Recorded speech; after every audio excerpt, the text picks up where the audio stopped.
Origins and early operations of ISI, the story of what would become one of South Asia's most influential and controversial intelligence agencies begins in the twilight of British colonial rule. When the subcontinent was being carved, new nations were emerging, and the old imperial order was collapsing. As new borders were drawn, and the map of South Asia was being reimagined, the seeds were sown for a covert network that would shape decades to come. When the partition of British India took place in 1947, and the new state of Pakistan came into existence, there was an urgent need for a robust internal security and intelligence apparatus. The raw state of upheaval, massive population migrations, communal violence, and the looming threats from neighboring states meant that the country needed mechanisms beyond conventional policing. It was in this turbulence that the notion for a dedicated intelligence service, one that could gather information internally and externally, foresee threats, and act preemptively, gained urgency. Amidst this context, senior military and civilian leadership recognized the vulnerability of a nascent state, newly emerged, with hostile neighborhood and internal fractures. The early foundation of what later became known as the agency we refer to now began to take shape. It was not a grand blueprint revealed to public. Instead, it evolved quietly, under layers of confidentiality, as a necessity for survival in a newly born state. In its early days, the network was small. Resources were limited, but intentions were set. The mission: to gather intelligence, both domestic and external, to safeguard the country. The operations at this stage were basic by today's standards: collection of information, internal surveillance of political activity, border monitoring, liaison with military commands, all under deep secrecy. The leadership believed that in the uncertain times ahead, secrecy itself would be the strongest shield. As the 1950s progressed, the need for structured intelligence grew.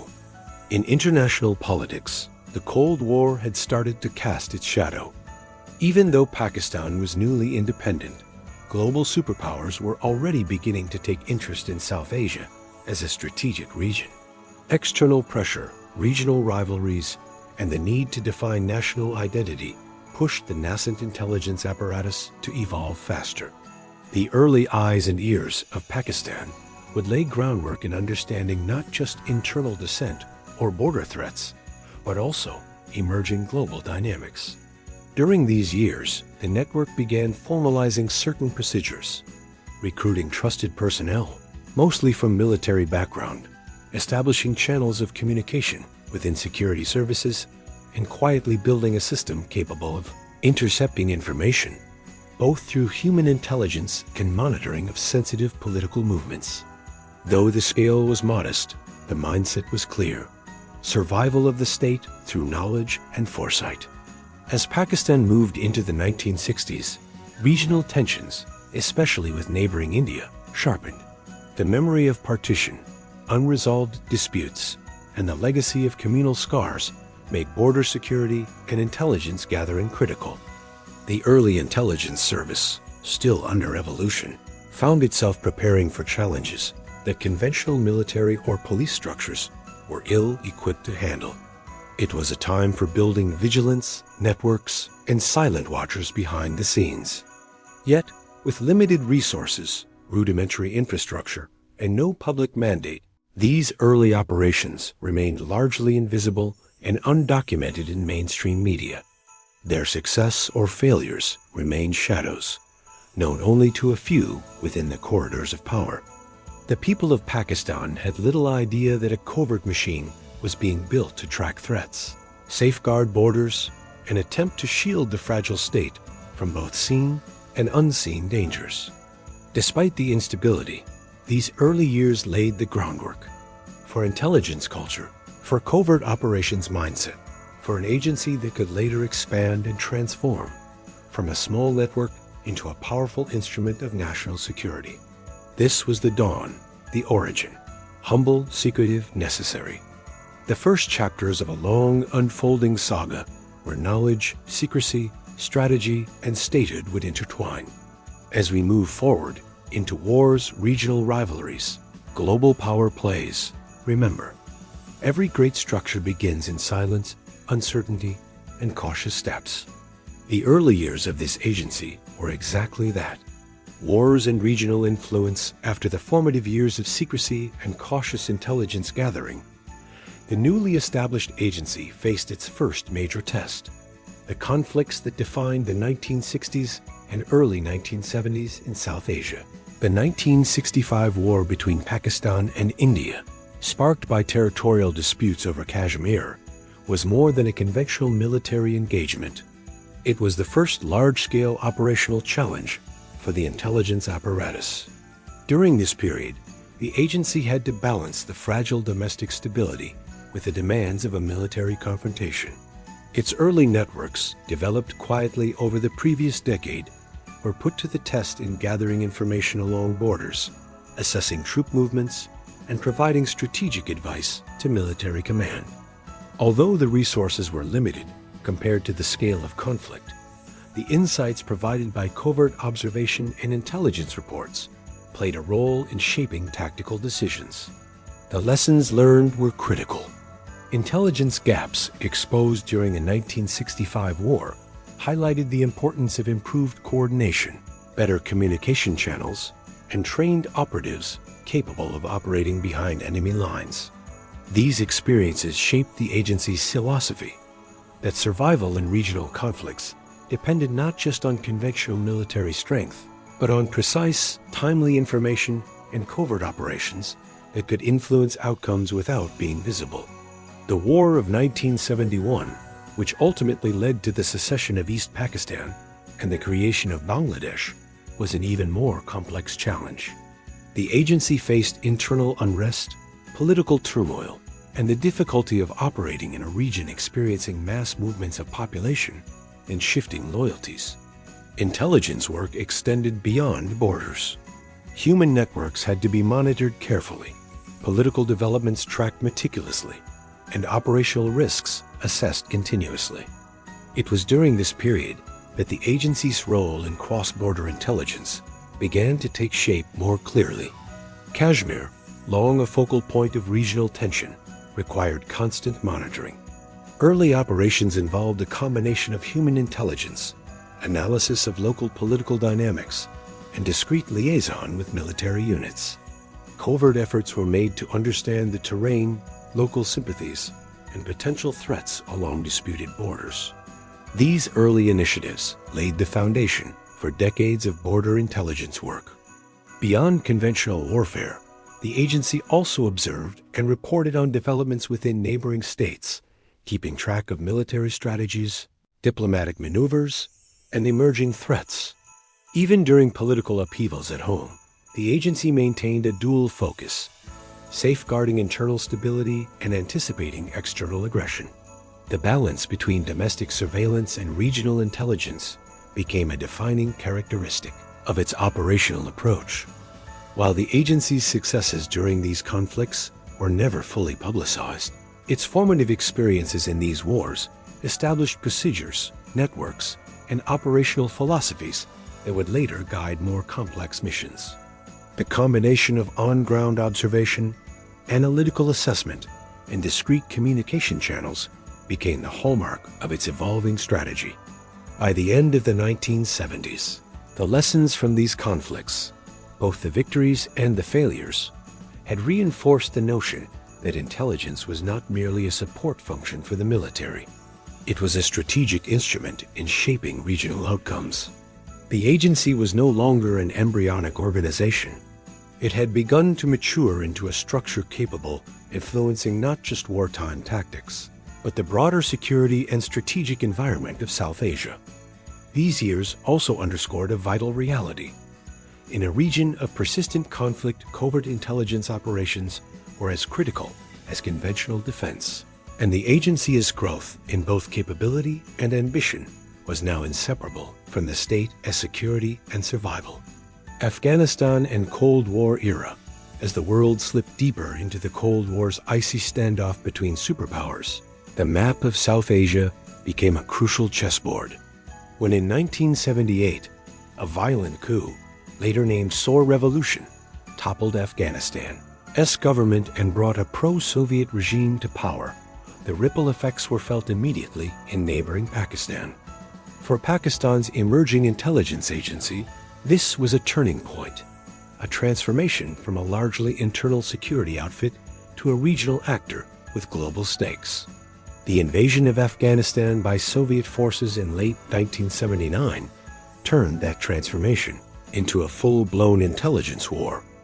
Realizing the gravity of the Soviet occupation, Islamabad, under its military leadership, made a decision to back the insurgent Afghan resistance, the Mujahideen, covertly, giving them sanctuary, training, arms, and strategic direction. The backbone of this operation was the agency's newly expanded Afghan section. During the 1980s, the agency underwent a dramatic expansion. What in 1978 was a staff of perhaps 2,000, by the late 1980s had allegedly swelled into tens of thousands. Estimates claim up to 40,000 personnel, with a massive budget. The agency had become something more than just a national security organ. It was fast becoming a regional power broker. Covert operations were organized with military precision. Arms shipments arrived via seaports into Karachi, then transferred to clandestine depots such as Aujri Camp and Rawalpindi. From where they were distributed to selected Mujahideen factions, the agency sorted out which commanders got supplies, which areas remained active, when to strike, and how to maintain plausible deniability before the world, especially the Soviet Union. Among these supplied weapons were Stinger anti-aircraft missiles, a game-changer that allowed guerrillas to shoot down Soviet helicopters and supply planes. The downing of rotorcraft and supply aircraft gradually eroded Soviet air superiority and turned the tide of asymmetric warfare. But logistics, weapons, and money weren't the only tools. Training and intelligence mattered immensely. The agency coordinated safe houses, refugee camp liaising, movement of fighters to border areas, secure communication, and intelligence gathering inside Afghanistan. It also had to monitor local allegiances, tribal dynamics, and constantly shifting alliances among Mujahideen factions. This was not a simple war. It was covert war in every sense. International partners, most importantly CIA from the United States, as well as allied Western and regional intelligence services, funneled funds, weapons, and support via agency. Pakistan's military intelligence collaboration with global powers redefined its role on the world stage, no longer a passive border state, but an active player in the Cold War as Afghan theater. Yet the war was brutal. Afghanistan turned into a quagmire of violence, displacement, and destruction. Cities, villages, landscapes, the entire social fabric shattered. Refugee flows poured into Pakistan. The human cost was enormous. Loss of life, shattered societies, decades, long trauma.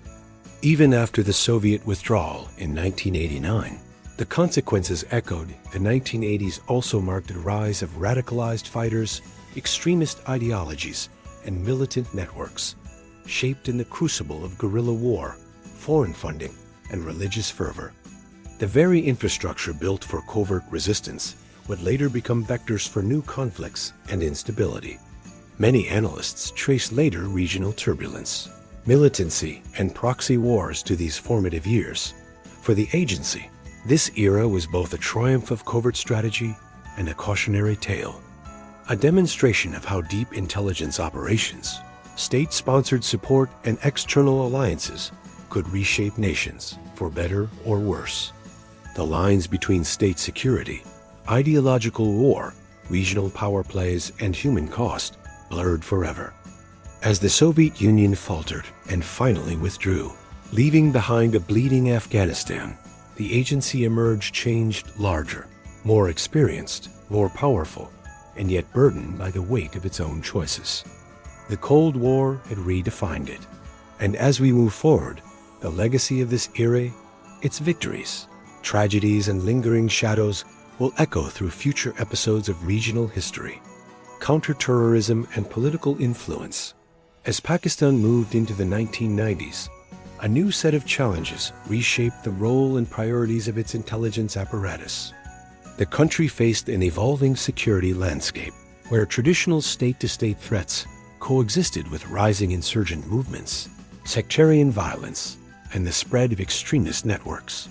The agency, forged in the crucible of border wars and the Afghan conflict, had to adapt quickly to counter these diverse threats.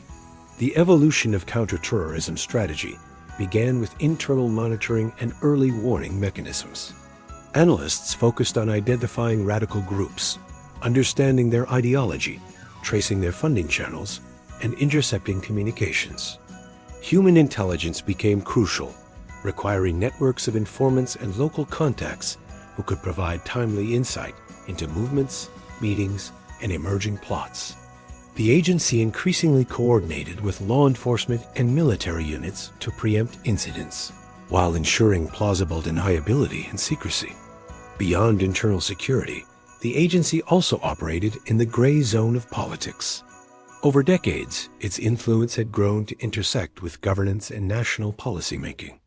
A delicate balance between supporting civilian governments and maintaining strategic direction in times of crisis meant that covert operations were sometimes entwined with political developments. While overt intervention in politics was always officially denied, the agency's role in shaping decisions, monitoring factions, and advising leaders became a defining feature of its operational scope. Counterterrorism operations expanded geographically as well. Urban centers, border regions, and previously neglected districts required focused attention. Training programs emphasized urban intelligence collection, infiltration of extremist cells, and crisis response. Technical surveillance, secure communications, and coordination with other intelligence services became standard practice. Each operation had to consider not just immediate security objectives, but long-term consequences for local communities, political stability, and regional diplomacy. The era also underscored the challenges of intelligence in a politically sensitive environment. Internal rivalries, sectarian dynamics, and shifting allegiances demanded that the agency exercise both precision and restraint. Missteps could provoke domestic backlash or international scrutiny. This required a sophisticated understanding of the social and political fabric, as well as strategic foresight to prevent escalation while pursuing national security goals. By the late 1990s, counterterrorism had evolved from a reactive function into a proactive strategic capability. The agency was no longer merely monitoring threats. It was shaping the environment in which those threats could be contained. Operations were coordinated across multiple domains: intelligence collection, tactical action, psychological operations, and influence campaigns, creating a multi-layered defense mechanism. The combination of internal vigilance and strategic political engagement highlighted a critical reality. National security was inseparable from regional and domestic politics. The agency's role had matured into a dual function, protecting the state from external and internal threats, while navigating the complex political landscape with subtle influence and discretion. This period left a lasting imprint on the agency's methodology. Lessons learned from counterterrorism, political monitoring, and crisis management formed the foundation for modern operational protocols. It became evident that intelligence was not just about information collection. It was about shaping outcomes, preventing conflicts, and maintaining stability through a careful blend of covert strategy and informed influence. As Pakistan entered the new millennium, the groundwork laid during these decades would prove vital. The agency had developed the capacity to address multifaceted threats, anticipate emerging challenges, and operate in a dynamic environment where the lines between politics, security, and regional influence were increasingly intertwined. Covert operations and controversies. In the shadowy world of intelligence, not all operations are public, and not every action is acknowledged.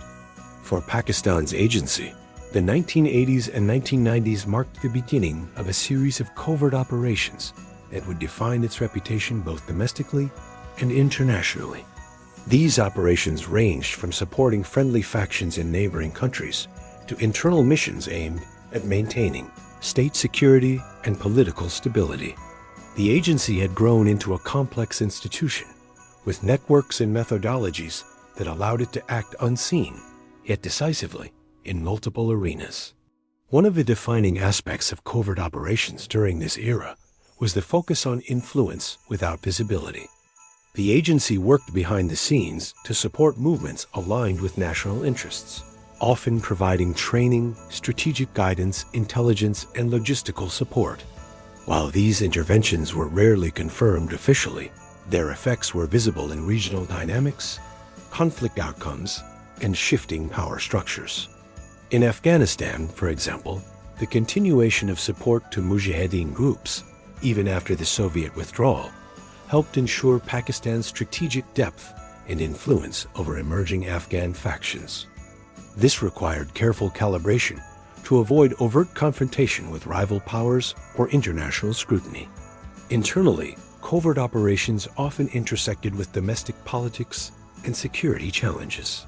During periods of political instability, the agency monitored threats to governance, extremist networks, and insurgent movements.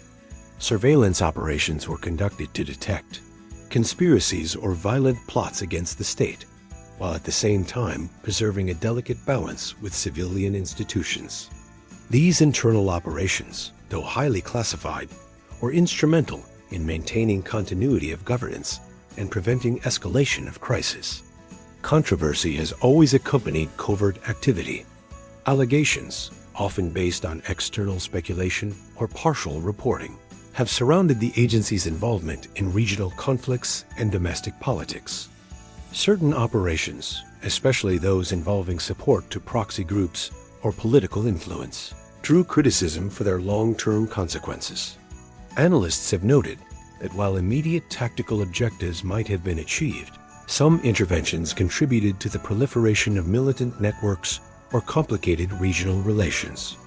The duality of covert operations, success in achieving objectives, and the unintended consequences of action, has remained a defining feature of intelligence work. Internationally, the agency's covert operations drew both cooperation and criticism. Liaison with foreign intelligence services, particularly during the Afghan Jihad era, was highly strategic. Coordination with the CIA, MI6, and other allied services involved, sharing intelligence, aligning operations, and participating in joint efforts that furthered broader geopolitical goals.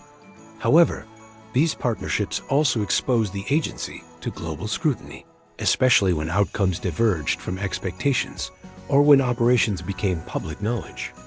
Documents and declassified records reveal that every covert mission was meticulously planned, often with contingencies to protect the agency from accountability or exposure while ensuring operational success. Technological evolution also changed the nature of covert operations. By the 1990s, the agency had integrated early electronic surveillance, signal intelligence, and secure communication networks into its methodology.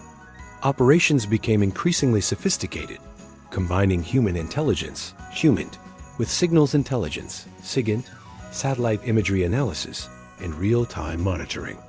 This integration allowed for precision in executing sensitive missions, minimizing collateral risks, and maintaining secrecy. Training programs were expanded to include expertise in these new tools, creating a cadre of operatives capable of operating across multiple dimensions of intelligence work. Yet, with sophistication came risk. High-profile failures, though rarely confirmed, were part of the operational history. Missed intelligence, internal miscommunication, or operational exposure occasionally resulted in setbacks. Analysts and historians, relying on declassified material, note that such instances provided learning opportunities, prompting structural reforms, improved training, and the development of more rigorous operational protocols. The agency's ability to adapt and refine its covert methods became a hallmark of its enduring resilience. The controversies surrounding covert operations were not limited to tactical failures. Ethical debates emerged, both internally and externally, over the balance between state security and human consequences.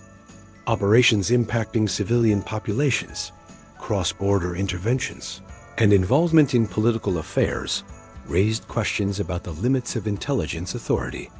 While public discourse on these matters remained limited due to the secretive nature of the work, scholars and investigative journalists have pieced together narratives that highlight both the necessity and the dangers of covert action.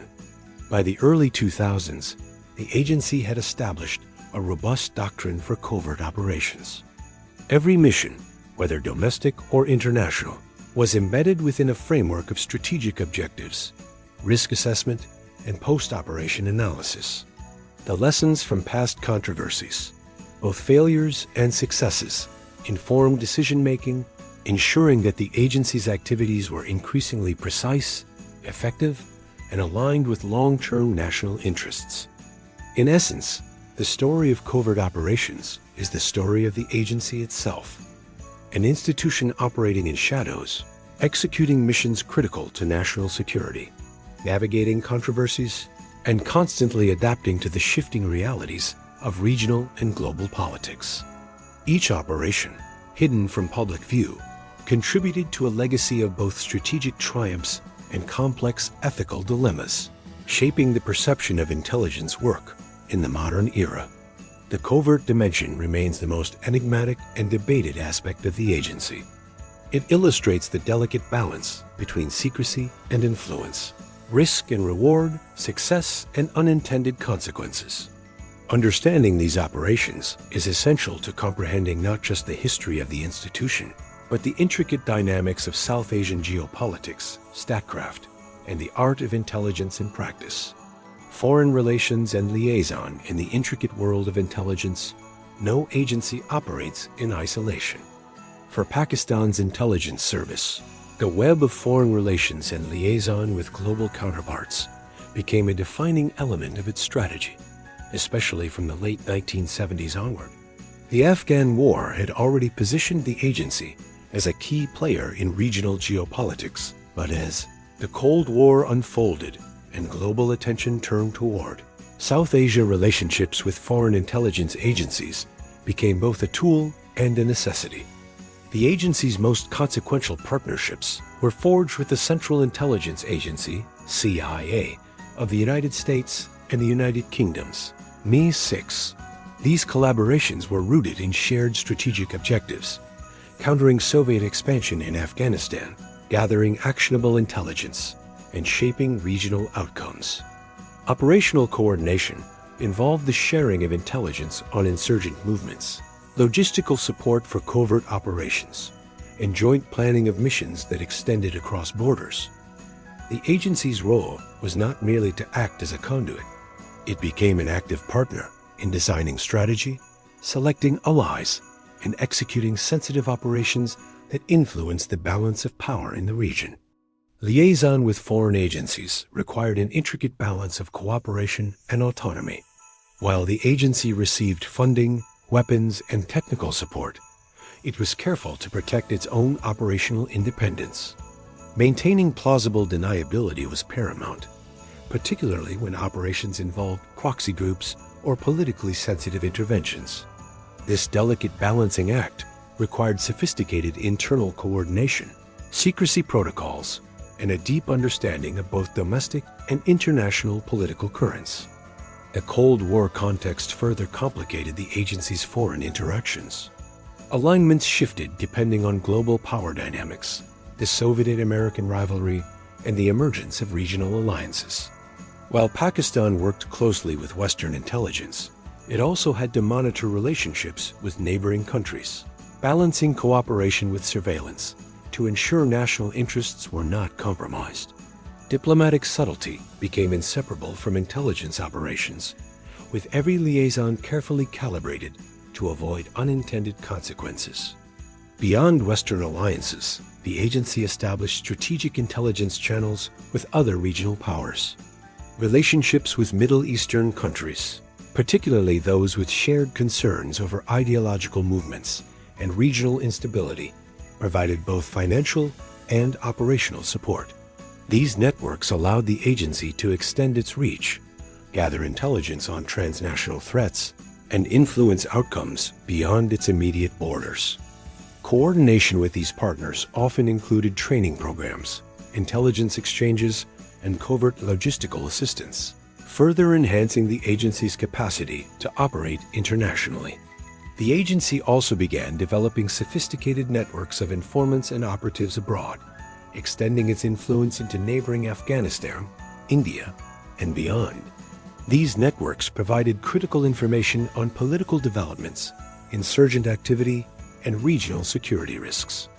Human intelligence, in combination with signals interception and analysis, allowed the agency to maintain a strategic overview of threats, opportunities, and emerging trends. In many cases, these insights shaped both military and diplomatic decision-making within Pakistan. Liaison was not limited to intelligence gathering alone. The agency also played a subtle role in diplomatic negotiation, crisis management, and regional conflict resolution. By providing verified intelligence, risk assessments, and operational recommendations, it influenced policy decisions without overt interference, establishing itself as a key advisory component within the national security architecture. The ability to operate in these gray zones, where diplomacy and covert action intersect, became a hallmark of its strategic sophistication. However, foreign liaison also exposed the agency to scrutiny and controversy. Allegations of overreach, manipulation, or interference occasionally arose, particularly when covert operations intersected with international conflicts. Managing these perceptions required careful communication, selective disclosure, and meticulous operational planning. The agency had to ensure that its collaborations advanced Pakistan's interests while minimizing exposure to reputational or political risk. By the late 20th century, the agency's foreign relations and liaison capabilities had matured into a complex, multi-layered system. It was simultaneously a partner to global powers, a monitor of regional adversaries, and a guardian of national interests. Its influence extended from strategic decision-making rooms in Washington and London to the most remote operational outposts along Pakistan's borders, demonstrating the agency's ability to blend intelligence, diplomacy, and covert action seamlessly. The legacy of these relationships continues to shape the agency's operations today. The networks, methodologies, and strategic foresight developed during decades of foreign liaison laid the foundation for modern intelligence operations, where international cooperation and regional awareness remain critical components of national security. The story of the agency's foreign relations is a testament to the complex, often unseen forces that govern global intelligence, and the delicate art of balancing alliances, autonomy, and operational effectiveness in an unpredictable world. Technology, training, and internal structure as Pakistan's intelligence agency evolved through decades of regional conflicts and global alignments. It became evident that human networks alone could no longer sustain its expanding operational demands.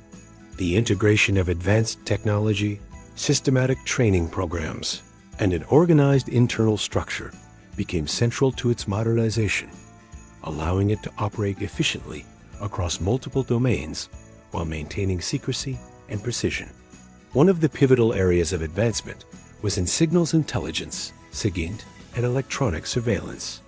By the late 1980s and 1990s, the agency had begun establishing sophisticated monitoring systems capable of intercepting communications, decoding transmissions, and analyzing electronic data to identify potential threats.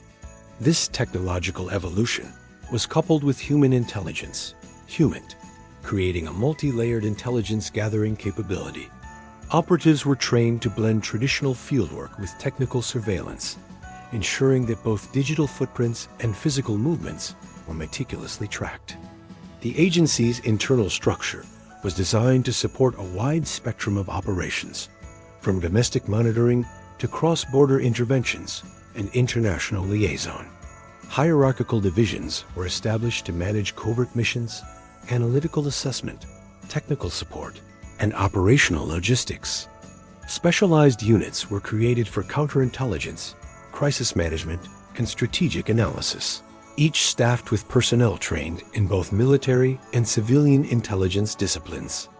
Clear reporting lines and compartmentalization ensured that sensitive operations remained restricted to only those with a direct need to know, minimizing risk of leaks or exposure.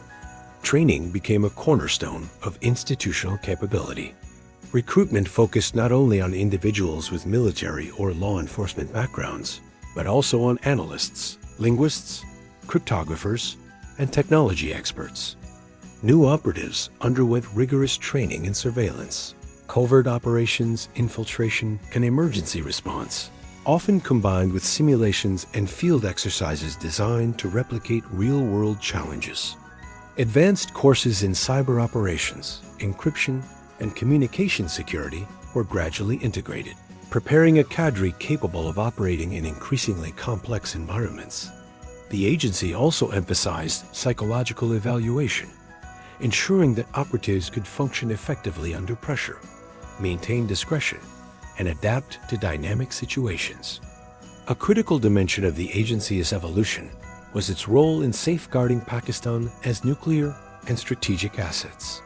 Dedicated units were established to monitor, secure, and protect sensitive programs, ensuring that classified information, materials, and personnel remained beyond the reach of adversaries.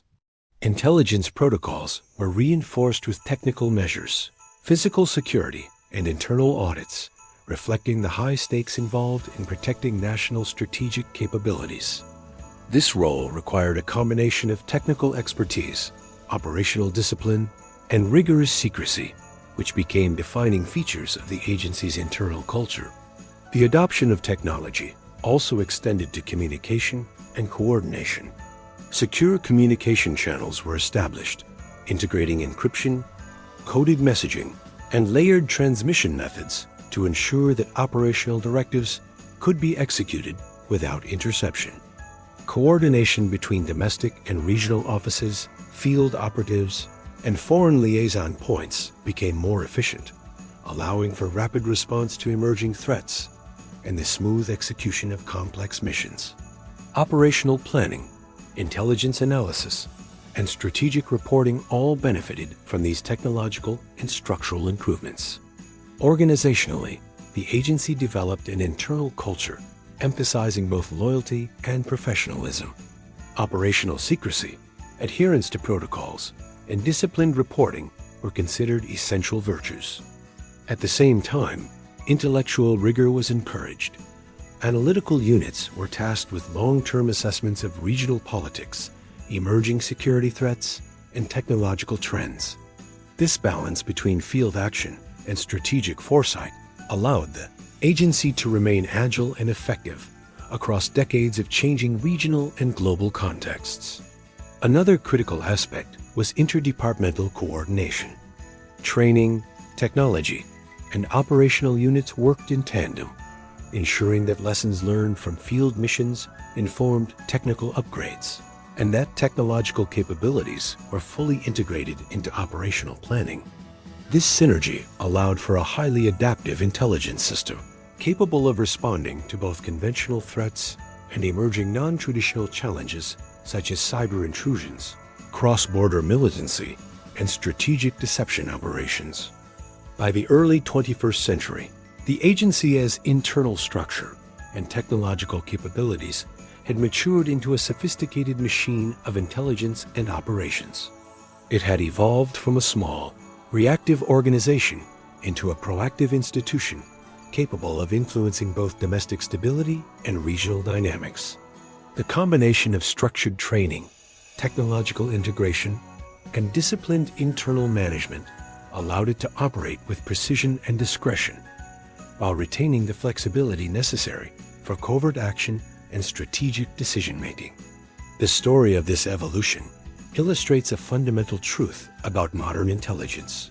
The most effective agencies are those that blend human skill, technological capability, and organizational rigor. By continually adapting to changing circumstances, embracing innovation, and institutionalizing knowledge, Pakistan's intelligence service developed the capacity to operate at the highest levels of complexity and risk, shaping events from the shadows while safeguarding national interests. Media, cyber, diaspora, oversight, and future. As the 21st century progressed, the landscape of intelligence transformed once again. The agency that had long operated in shadows now faced a world where information traveled at the speed of light. Borders became porous through cyberspace, and global influence extended far beyond physical terrain. To navigate these emerging challenges, the agency adapted, extending its focus to media monitoring, cyber intelligence, the diaspora, and modern oversight mechanisms, all while preparing for the uncertainties of the future.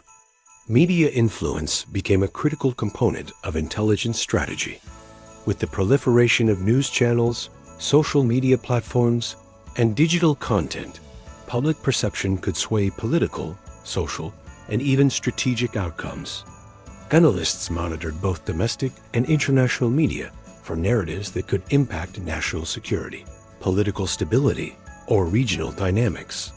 The agency developed methods to assess disinformation, propaganda, and trends that could be exploited by adversaries, ensuring that responses were informed and timely. This engagement was subtle. The objective was not censorship, but awareness and strategic foresight. The rise of cyberspace introduced an entirely new domain of operations. Cyber intelligence, once a peripheral concern, became central to safeguarding national interests. The agency invested heavily in developing capabilities to detect cyber intrusions, monitor digital communications, and protect sensitive networks from espionage or sabotage.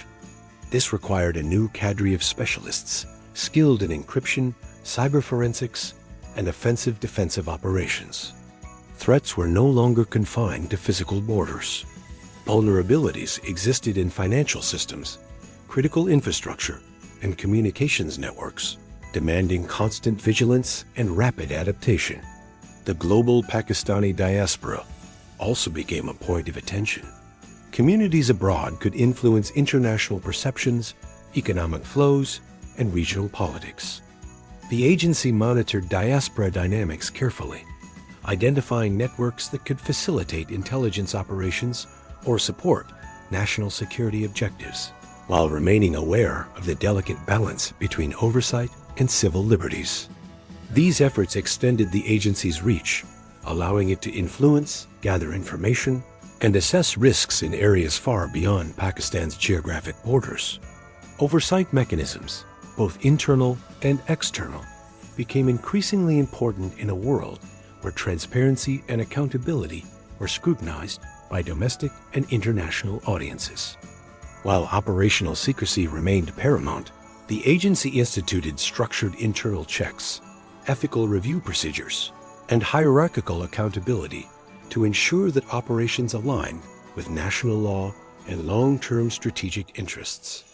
The aim was to maintain operational efficiency while preventing misuse of authority, ensuring that covert actions served national security rather than personal or political gain. Future threats and strategic planning became an area of intense focus. Analysts worked to anticipate emerging risks, from terrorism and transnational crime to technological disruption and regional instability. Long-term scenario planning, wargaming, and strategic forecasting became standard practices.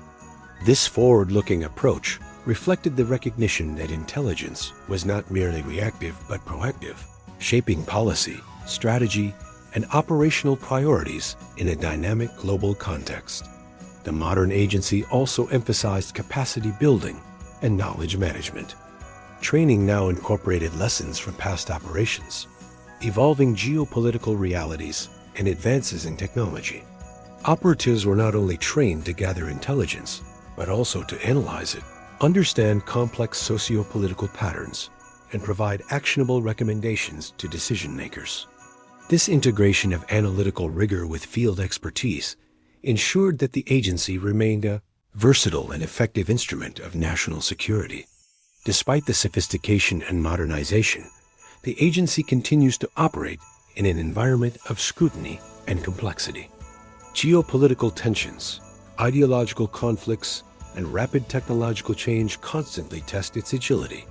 The balance between secrecy and accountability, proactive strategy and ethical boundaries, influence and restraint defines the agency's role in contemporary Pakistan. Its legacy, shaped by decades of covert operations, regional interventions, and strategic foresight, informs how it confronts the challenges of the digital age, cross-border dynamics, and global interconnectivity. As the agency moves forward, its future is intertwined with the evolution of intelligence itself. Emerging technologies, globalized threats, and shifting power structures will continue to demand adaptation, innovation, and discretion. The lessons of the past, from early operations and wars to counterterrorism, foreign liaison, and covert strategy, provide a foundation for navigating these complexities. In essence, the story of the agency is a story of transformation. From a small post-partition intelligence network into a modern institution operating at the intersection of strategy, technology, and influence. In a world where information is power, and shadows often conceal both opportunity and threat, the agency remains a silent sentinel, constantly observing, analyzing, and acting to safeguard national interests. Its journey reflects the evolving nature of intelligence, the challenges of a turbulent region, and the enduring importance of foresight, discretion, and adaptability in shaping the course of history.